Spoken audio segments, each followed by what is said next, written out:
Hi friends, welcome to Lakshmi makes. இன்னைக்கு என்ன பார்க்க போறோம்னா, ரீசெண்டாக குரூப் டில இருந்து ஒரு நோட்டீஸ் வந்து ரிலீஸ் பண்ணியிருந்தாங்க. அதுல குரூப் டியோட வேகன்சி 32,000 வேகன்சி இருக்கு. இதுக்கான அப்ளிகேஷன் டேட் வந்து 23 ஜனவரியில ஸ்டார்ட் ஆகும் அப்படிங்கிற மாதிரி ஒரு இன்ஃபர்மேஷன் வந்து கொடுத்திருந்தாங்க.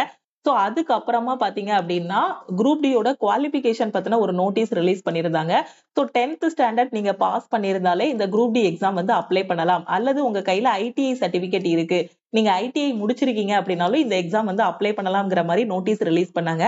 அதுக்கப்புறம் தேர்ட் பாத்தீங்க அப்படின்னா எல்லா டெலகிராம் குரூப் டெலகிராம் சேனல்லையும் ஒரு நோட்டீஸ் வந்து ஸ்டூடெண்ட்ஸ் வந்து ஷேர் பண்ணிட்டு இருந்தாங்க.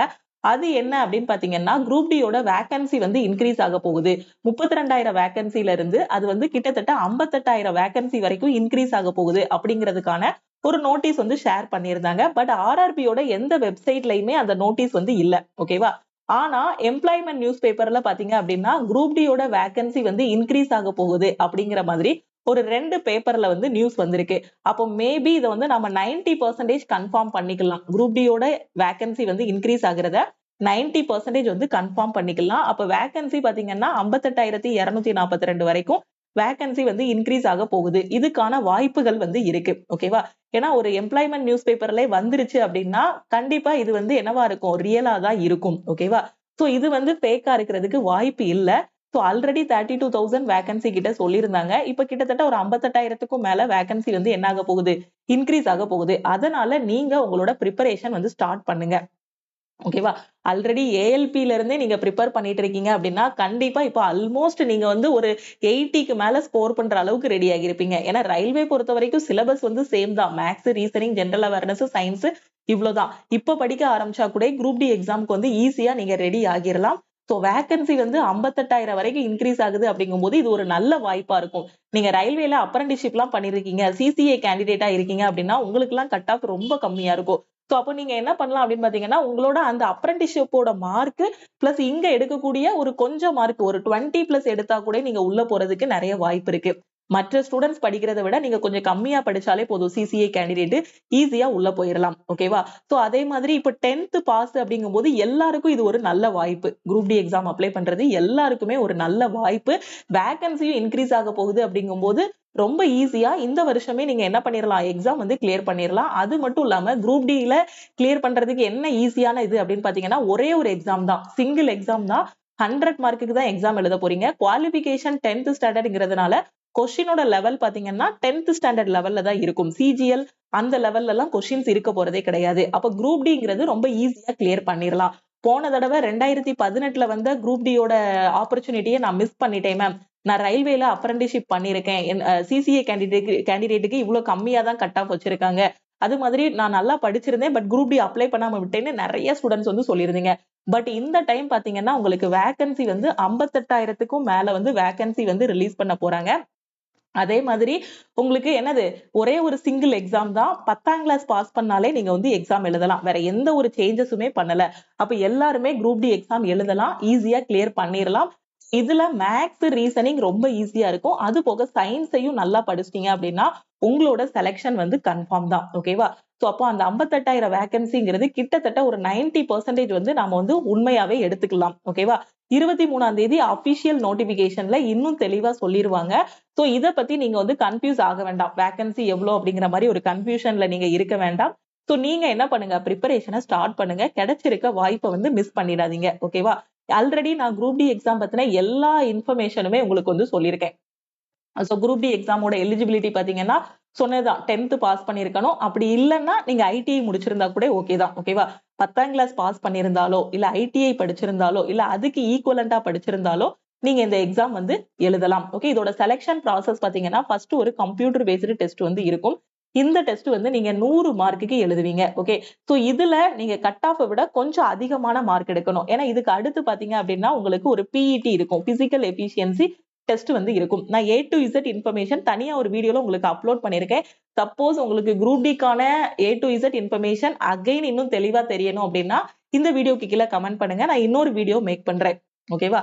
சோ ஒரே ஒரு எக்ஸாம் தான். அந்த எக்ஸாம் கிளியர் பண்ணிட்டீங்கன்னா அதுக்கப்புறம் பிஇடி. அந்த பிஇடில பாத்தீங்கன்னா ரன்னிங் இருக்கும். ஓகேவா? சோ ரன்னிங் மட்டும் கரெக்டா கம்ப்ளீட் பண்ணணும். இதுல குவாலிஃபை ஆகணும். இதுல குவாலிஃபை ஆகிட்டீங்க அப்படின்னா ஃபைனலா டிவி அண்ட் மெடிக்கல் இருக்கும். ஓகே, சோ ஈஸியா கிளியர் பண்ணக்கூடிய எக்ஸாம். கிடைச்சிருக்க வாய்ப்பை மிஸ் பண்ணாதீங்க. மினிமம் ஏஜ் லிமிட் பாத்தீங்கன்னா 18 வயசு. மினிமம் உங்களுக்கு 18 வயசு இருந்தா போதும் இந்த குரூப் டி எக்ஸாம் அப்ளை பண்ணலாம். அப்போ நீங்க காலேஜ் செகண்ட் இயர் படிக்கக்கூடிய ஸ்டூடெண்ட், சில ஸ்டூடெண்ட் ஃபர்ஸ்ட் இயர் படிக்கிற ஸ்டூடெண்ட்டுக்கே உங்களுக்கு 18 இயர்ஸ் ஆகியிருக்கும். ஓகே, உங்களுக்கு 18 வயசு ஆகியிருக்கு, உங்க கையில 10ஆம் கிளாஸ் முடிச்சதுக்கான சர்டிபிகேட் இருக்கு, இல்ல நீங்க 10ஆம் கிளாஸ் பாஸ் பண்ணிருக்கீங்க அப்படின்னா இந்த எக்ஸாமுக்கு எல்லாருமே அப்ளை பண்ணுங்க. 32,000ல இருந்த வேகன்சி இப்போ 58,000க்கு மேல வந்து மாறப்போகுது. 58,242 கிட்ட என்னவாக போகுது, இன்க்ரீஸ் ஆக போகுது. ஓகேவா? சோ அதனால கிடைச்சிருக்க வாய்ப்பை மிஸ் பண்ணிராதீங்க. ஓகே, சோ இதுக்கு கீழே வரக்கூடிய போஸ்ட் வந்து பாத்தீங்கன்னா pointsman, track maintainer, assistant loco shed, assistant operation, assistant TL and AC, இது எல்லாமே பாத்தீங்கன்னா குரூப் டிக்கு கீழே வரக்கூடிய போஸ்ட்.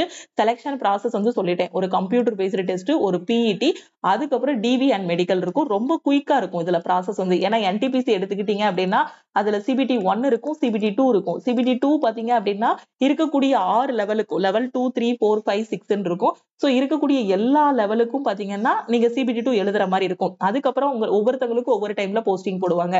பட் இதை பொறுத்த வரைக்கும் ஒரே ஒரு கம்ப்யூட்டர் பேஸ்டு டெஸ்ட் முடிஞ்சிருச்சுன்னா பிஇடியோட ரிசல்ட் பாத்தீங்கன்னா உங்களுக்கு பிஇடி நடக்க அன்னைக்கு ஈவினிங்கே உங்களுக்கு ரிசல்ட் தெரிஞ்சிடும். ஏன்னா இதுல ஜஸ்ட் குவாலிஃபை ஆனா மட்டும் போதுமானது. ஃபைனல் கட் ஆஃப் ஒன்னு ரிலீஸ் பண்ணுவாங்க, அதுக்கப்புறம் ஈஸியா போஸ்டிங் வாங்கிடலாம். ஓகேவா? இதோட சேலரி ரேஞ்ச் வந்து கொடுத்திருக்காங்க. இது போக நிறைய அலவன்சஸ் எல்லாமே குரூப் டில இருக்கும். கிட்டத்தட்ட உங்க கைக்கு பாத்தீங்க அப்படின்னா ஃபர்ஸ்ட் மந்த் சேலரி நீங்க ஜாயின் பண்ணி அந்த ட்ரைனிங் பீரியட்லயே உங்களுக்கு 35,000 ரூபாய் சேலரி இருக்கும். அதுக்கப்புறம் உங்களோட சேலரி பாத்தீங்கன்னா 40 வரைக்கும் இன்க்ரீஸ் ஆகும். ஓகேவா? சோ 40. சோ அதுக்கப்புறம் நீங்க உள்ள டிபார்ட்மெண்டல் எக்ஸாம்ஸ் எழுதலாம். அப்படி இல்லைன்னா நீங்க என்ன பண்ணலாம்னா என்டிபிசி அகைன் ட்ரை பண்ணீங்க அப்படின்னா என்டிபிசியோட கிராஜுவேட் லெவல் போஸ்ட் வந்து செலக்ட் ஆகி உள்ள போகும்போது உங்களுக்கு சேலரி வந்து 60 to 70 அந்த ரேஞ்சில வந்து இருக்கும். ஓகேவா? சோ இப்போ வேகன்சி வந்து 32ல இருந்து 58 மாறப்போகுது. ஓகேவா?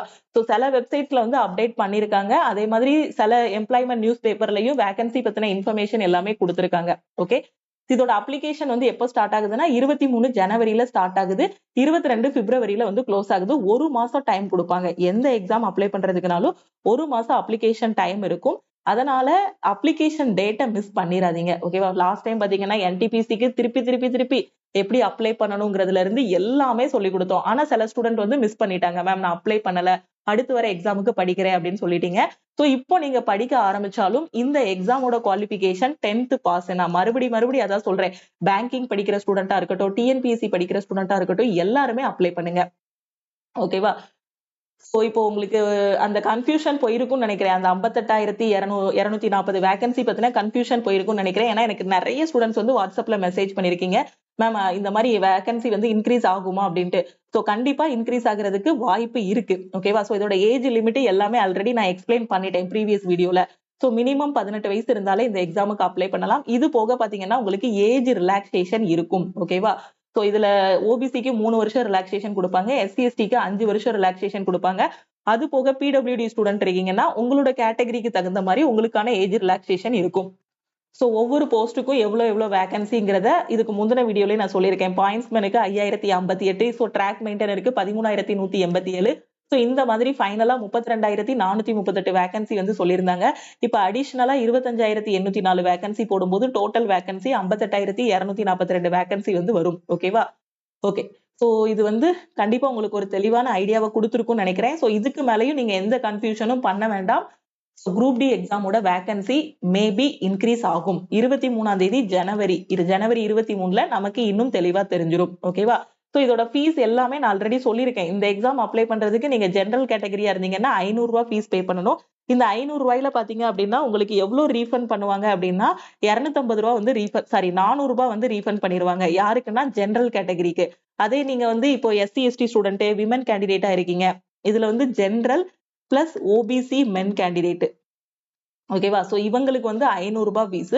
அந்த 500ல 400 ரீஃபண்ட் பண்ணிடுவாங்க. எப்போன்னா நீங்க அந்த சிபிடி எக்ஸாம் அட்டன் பண்ணீங்க அப்படின்னா 400 ரூபாய் ரீஃபண்ட் பண்ணிடுவாங்க. அதே மாதிரி SC ST, ex service man, female, transgender, EBC இவங்களுக்கு எல்லாம் பாத்தீங்கன்னா 250 ரூபாய் தான் ஃபீஸ். இந்த 250 ரூபாயும் உங்களுக்கு பாத்தீங்கன்னா எக்ஸாம் நீங்க அட்டன் பண்ணிட்டீங்க அப்படின்னா உங்களுக்கு ரீஃபண்ட் பண்ணிடுவாங்க. ஓகேவா?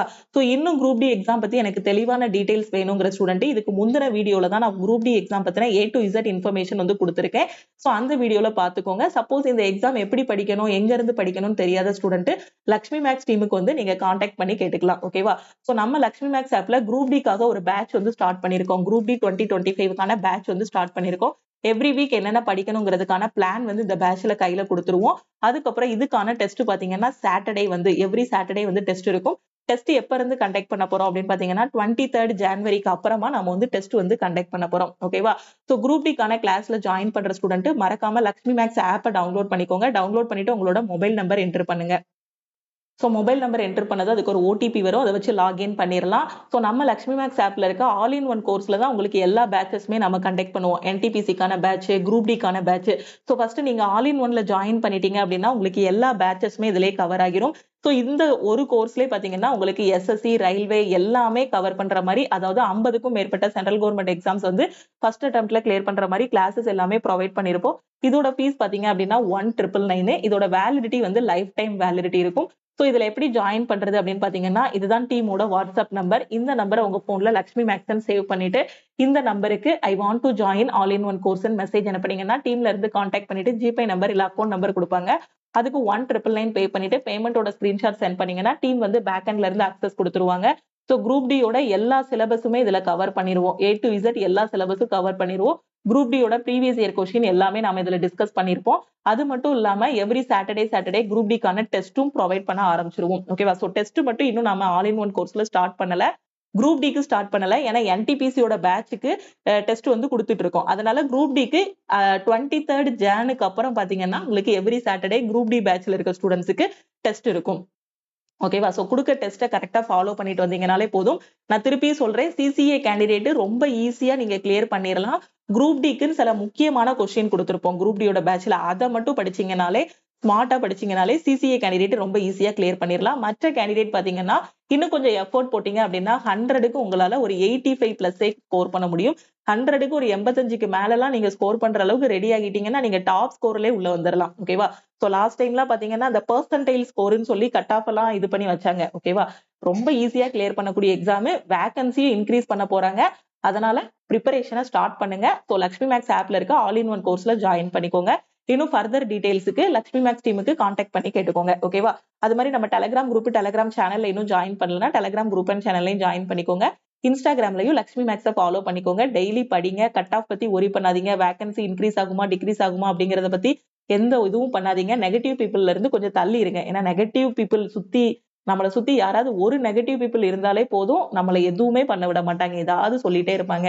உன்னால முடியாது, வைக்காது, அவ்வளவு பேர் எழுதுறாங்க, உனக்கு எங்க கிடைக்க போகுது, அந்த மாதிரி ஏதாவது எப்ப பாரு நெகட்டிவாவே பேசுறதுக்கு ஒரு கூட்டம் இருக்கும். சோ அவங்களை விட்டு தள்ளி வந்துட்டு பாஸ் பண்ணதுக்கு அப்புறம் நீங்க அங்க போனீங்கன்னா நீங்க தான் கிங்கா இருப்பீங்க, இல்ல நீங்க தான் குயினா இருப்பீங்க. ஓகேவா? சோ அதனால கொஞ்ச நாளைக்கு பாஸ் பண்ற வரைக்கும் வேற எதையுமே பத்தி சிந்திக்காதீங்க. படிக்கணும், படிச்சா போஸ்டிங் கிடைக்கும், அந்த மாதிரி நினைச்சிட்டு உட்கார்ந்து படிங்க வெறித்தனமா. ஈஸியா எக்ஸாம் கிளியர் பண்ணிடலாம். ரயில்வேல நிறைய ஆப்பர்ச்சுனிட்டிஸ் இருக்கு. குரூப் டி, என்டிபிசி, அதே மாதிரி ஏஎல்பி இருக்கு, டெக்னீஷியன் இருக்கு. இந்த மாதிரி நிறைய ஆப்பர்ச்சுனிட்டிஸ் இருக்கு. எப்படி 2024ல ஒவ்வொரு நோட்டிபிகேஷனா ரிலீஸ் பண்ணாங்களோ அதே மாதிரி 2025க்கான நோட்டிபிகேஷனும் ரிலீஸ் பண்ணுவாங்க. ஆல்ரெடி நடந்து முடிஞ்ச எக்ஸாமுக்கான ரிசல்ட்டும் கூடிய சீக்கிரத்துல ரிலீஸ் பண்ணிடுவாங்க. உங்களோட கன்சிஸ்டன்சியை மட்டும் எப்பவுமே விட்டுறாதீங்க. ஓகேவா? சோ கன்சிஸ்டன்சி தான் இங்க ரொம்ப முக்கியம். நீங்க ஹார்ட் ஒர்க்கரா இருக்கணும், அதாவது என்ன சொல்ல, நீங்க டேலண்டடா இருக்கணும் அப்படின்லாம் அவசியம் இல்ல. ஹார்ட் ஒர்க்கு, கன்சிஸ்டன்சி இது ரெண்டும் இருக்கணும். உங்களுக்கு கிட்ட டேலண்ட் இருக்கோ இல்லையோ அது ரெண்டாவது. டேலண்ட் இல்லைனாலும் பிரச்சனையே கிடையாதுங்க. ஹார்ட் ஒர்க்கும் கன்சிஸ்டன்சியும் இருந்துச்சுன்னா காம்படிட்டிவ் எக்ஸாம் வந்து கிளியர் பண்ணிடலாம். ஓகேவா? சோ திருப்பியும் அடுத்த கிளாஸ்ல மீட் பண்ணலாம். தேங்க்யூ.